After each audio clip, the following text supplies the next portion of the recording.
Voilà, de retour sur le plateau de Midi chez nous. Eh bien, nous abordons aujourd'hui l'acte 2 de notre sujet de la semaine dernière. Pour ou contre la correction dans l'éducation des enfants, Christelle Yedreux est là. Bonjour encore. Bonjour, et bienvenue sur le plateau merci, de Midi chez nous. Merci, toute belle, toute rayonnante. Alors, ce sujet, on va récapituler rapidement et passer à autre chose. D'accord. La semaine dernière, nous avons vu ensemble que ce qu'on appelait correction dans l'éducation de nos enfants. Donc, c'était une série, enfin, un certain nombre de mesures correctives qu'on prenait pour un peu... ramener les enfants à l'ordre, les aider à évoluer, à avancer en ayant certaines valeurs. Voilà. Donc, on a vu et on s'est bien rendu compte, voilà. Voilà, on s'est rendu compte qu'il y avait différents types de corrections qui commençaient déjà par la plus commune, qui était ce qu'on appelle la chicotte. La chicotte, les privations, les sanctions qui vont des quarantaines. C'est-à-dire, on décide pendant un certain temps de mettre un peu l'enfant à l'écart, de ne plus lui adresser la parole, voilà, juste pour qu'il comprenne la leçon. Donc, des quarantaines jusqu'à certains types de privations qui vont en fonction de l'âge. Ça peut aller jusqu'à l'argent de poche ou bien à une mesure disciplinaire qui vraiment a du sens pour l'enfant. Parce que c'est ce qui est important. Il ne faut pas prendre des mesures qui n'ont pas de sens pour l'enfant. Je dis par exemple, écoute, tu ne mangeras plus de gâteau. Franchement, je dis, à la limite, mais là, ça dépend. Ça dépend de l'âge, comme j'ai dit, ça dépend de l'âge, ça dépend de la valeur que l'enfant apporte à la privation. Je veux dire, un enfant qui n'est pas très sucrerie ou bien qui n'a pas l'habitude de manger des gâteaux, lui dire qu'il ne mangera plus de gâteaux, franchement, à la limite, ça ne lui dit rien du tout.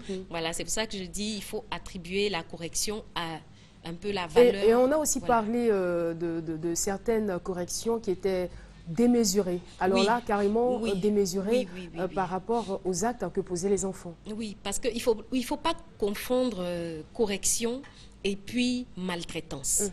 Voilà, parce que c'est souvent l'amalgame. Ça devient maltraitance? Maltraitance quand c'est juste dans un souci de faire mal. Pas de corriger, mais de faire mal. Juste pour nous-mêmes, notre plaisir, ou bien parce qu'on n'aime pas la tête de l'enfant d'autrui, ou bien parce qu'on n'aime pas la tête de l'enfant. Donc, juste pour lui faire mal physiquement. Mais lorsqu'il s'agit, par exemple, d'une mère face à son enfant, à ce niveau-là, on peut parler de maltraitance, parce que l'amour, on se dit, de façon inéluctable, l'amour existe à ce niveau. Oui, mais en fait, je veux dire que souvent, il y a des cas, on a vu des cas à la télé où des parents, des propres parents ont battu, ont maltraité leurs propres enfants. D'abord parce qu'il n'y a pas la mesure, et puis parce que parfois c'est lié à des phénomènes un peu psychologiques antérieurs. Si l'enfant est né dans des conditions, peut-être qu'au départ, je donne un exemple, la mère ne voulait pas de cet enfant, ou bien l'enfant est né d'un viol, ou bien, je veux dire, il y a des souvenirs souvent qui font, c'est pas de la faute de l'enfant, mais c'est plutôt la mère qui doit se faire accompagner, se faire suivre par des spécialistes, parce que... Et je voudrais ajouter qu'il y a aussi même la propre éducation qu'on a reçue. Oui, mais parce je que pense on a été beaucoup battus par ses parents pour un stylo, pour avoir cassé un verre.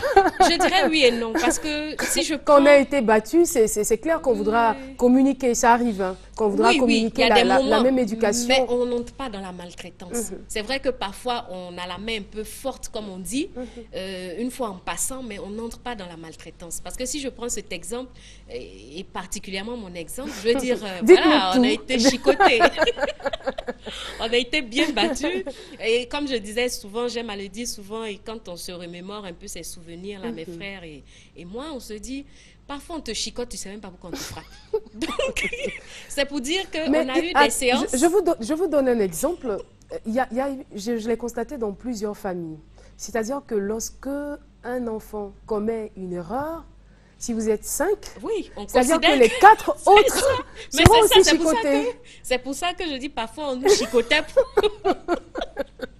Simplement parce qu'on estime, par exemple, que tu es l'aîné ou bien tu es le cadet, tu n'as pas à suivre les bêtises des autres, ou bien tu es l'aîné, tu n'as pas c'est toi qui dois donner l'exemple. Donc, il y a toujours une raison. Le bon exemple. Voilà.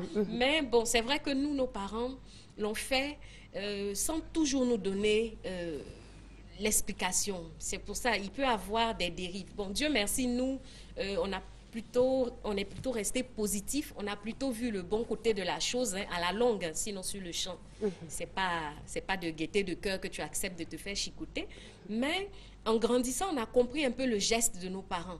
Bon, moi, je ne peux pas dire que je ne le reproduis pas. Vous avez compris ou vous avez justifié? Non, j'ai compris. J'ai compris parce qu'aujourd'hui, quand je regarde un peu l'éducation que j'ai eue, je suis fière. Je suis fière et je remercie un peu mes parents, notamment ma mère. Mais est-ce que vous pensez aujourd'hui, est-ce que vous pensez que le châtiment corporel est véritablement un moyen efficace dans l'éducation?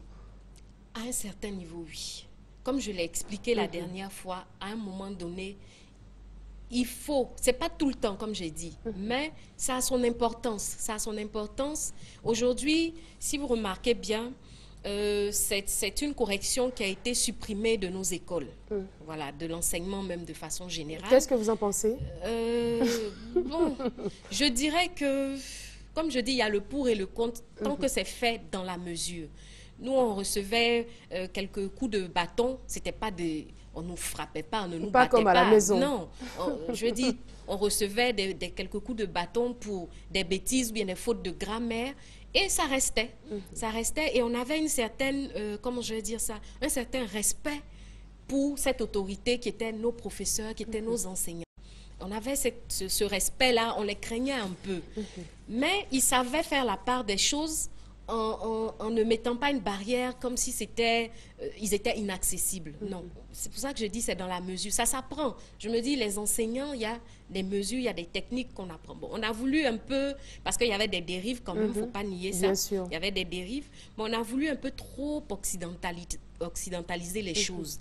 Et c'est pour ça, aujourd'hui, moi je dis, il faut, en toute chose, raison garder. On a des choses qui sont bien, qu'on peut conserver dans une certaine mesure, et puis on peut occidentaliser également. Parce que ce qui serait dommage, c'est qu'on arrive aujourd'hui au stade où, en Europe, un enfant prend son portable ou bien le téléphone et puis appelle SOS, enfant en danger pour la moindre fessée que sa mère. Ah, mais aujourd'hui, les enfants ont bien compris. Nous sommes aujourd'hui à l'heure des droits de l'homme. Aujourd'hui, oui, il y a les droits des enfants. Sont bien sûr connus de tous. Oui, c'est pour ça que je dis ne confondons pas maltraitance et correction. Il y a le droit des enfants, justement. Ces enfants-là n'ont pas le droit d'être maltraités et tout. Mais je veux dire, un acte qui mérite... Avant d'aller plus loin, parlant de maltraitance, on se souvient qu'il y a des parents qui sont allés jusqu'à brûler leurs propres enfants. Oui, c'est grave, c'est énorme. C'est atroce. C'est atroce. Et ça n'entre pas dans le cadre de la correction dont on parle aujourd'hui.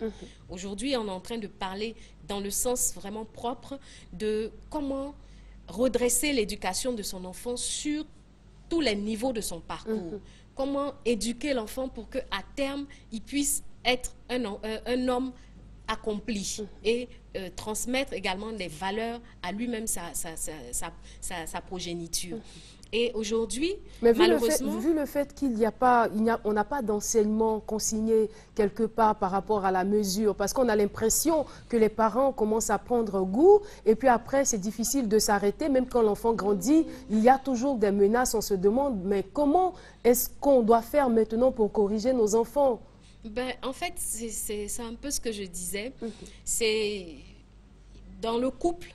Déjà, vous allez remarquer que dans des familles où il y a le père et la mère, il y a toujours un pour donner la mesure. Ils n'ont pas tous les deux le même tempérament. Ils ne portent pas main à l'enfant de la même façon, ou bien ils ne punissent pas l'enfant de la même façon. Donc, il y a toujours un modérateur.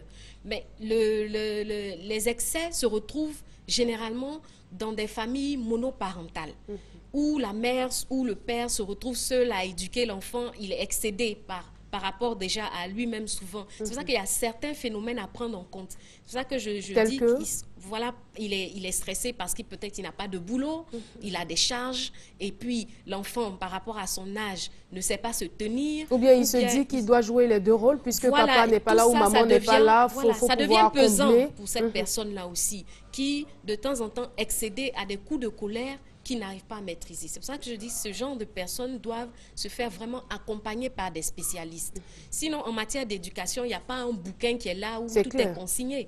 Mais c'est la mise en commun des deux éducations, donc du père et de la mère, qui permettent d'avoir un certain équilibre, qui permettent vraiment d'avoir le juste milieu, comme on dit, le bon dosage. Donc, c'est important de ramener des valeurs aussi. Parce que l'éducation, il ne s'agit pas de corriger sans valeur. C'est pour ça que je dis que c'est très, très utile que l'enfant sache pourquoi on le punit. C'est important. Donc, important que l'enfant sache pourquoi il est puni. Pourquoi il est puni. Sur ce, nous allons vous permettre, Madame Yedreux, de respirer avec cette variété musicale. On se retrouve juste après.